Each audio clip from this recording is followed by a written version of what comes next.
বাড়ি নাই কিছু তা তো না, আমরা তো এফআইআর পরিষ্কার করেছি। কালকে কাগজ নিয়ে আপনি সিটি কর্পোরেশন আসবেন। জি স্যার। আপনার কাগজ যদি অবৈধ হয় তাহলে কালকে আবার এসে পরিষ্কার করবেন।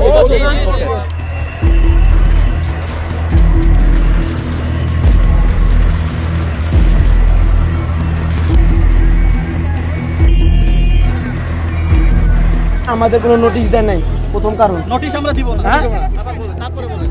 হ্যাঁ, অবৈধ জায়গায় কেন এটা আমরা তো আমরা তো টাকা জমা দিছি, আমরা প্রমাণ আছে সিটি কর্পোরেশন। তোমার এই কাগজ আর এই জায়গা যদি ঠিক থাকে তুমি পাবা, আর ঠিক না থাকলে তুমি কখন সরাবে? হ্যাঁ, আমি বললে লাগলে সরাবো না, তোমার সব ঠিক আছে। তুমি তো কথা শুনতেছো না, তোমার এটা তো অবৈধ। তোমার এটা আমি কিভাবে প্রমাণ করব এটা বৈধ? লোক সবাই জানে না। আরে লোকের সাথে কি, এটা যে অফিস থেকে তুমি দিছো সেই অফিসেই তো বলতেছে এটা অবৈধ।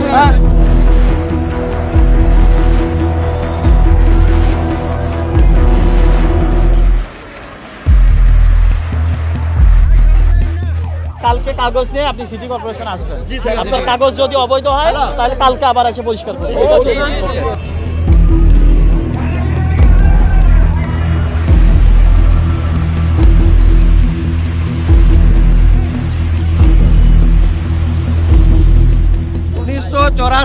সরকার পুনর্বাসনের জন্য আমাদের 6 বিঘা জায়গা দিয়েছে। নিউ সোসাইটি মার্কেটের পুনর্বাস 6 বিঘা জায়গার বিল্ডিং হয়েছে, যেটা এই জায়গার উপরেই সেটা জমা আছে। টাকাটা এই জায়গার ভিত্তিতে, যখন এখন ম্যাজিস্ট্রেট সাহেব বলছেন আপনি স্পেস জায়গাটা বলেন, স্পেস জায়গাটা আপনাকে কি বলবো? রাস্তা 60 ফিট করুক 70 ফিট করুক, এটা আমাদের কোনো অবজেকশন নাই, কিন্তু আমাদেরকে আগে বুঝাই দিতে হবে দোকানদার। এখন তারা যদি এই ষড়যন্ত্র থেকে আমাদেরকে আঘাত করে, আমরা আইনের ভাবে ব্যবস্থা নিছি, কোর্ট থেকে আদেশ আছে, যখন পর্যন্ত আমাদেরকে মার্কেট বুঝাই দিবে না ততদিন পর্যন্ত আমাদেরকে উচ্ছেদ করতে পারবে না। আমরা এখানে সরকারি জায়গা কেন দখল করবো? আমাদের সিটি কর্পোরেশন মার্কেট দিয়ে দেব, না আমরা সহিচ্ছে যাবো। যারা অবৈধ ওদেরকে না ব্যাংকে, যারা বৈধ তাদেরকে ভাঙতেছে কেন? আমাদের কোনো নোটিশও দেয়নি। হ্যাঁ, ওইটা ভাঙতে গিয়ে এই জায়গা ভাঙতেছে এই পর্যন্ত।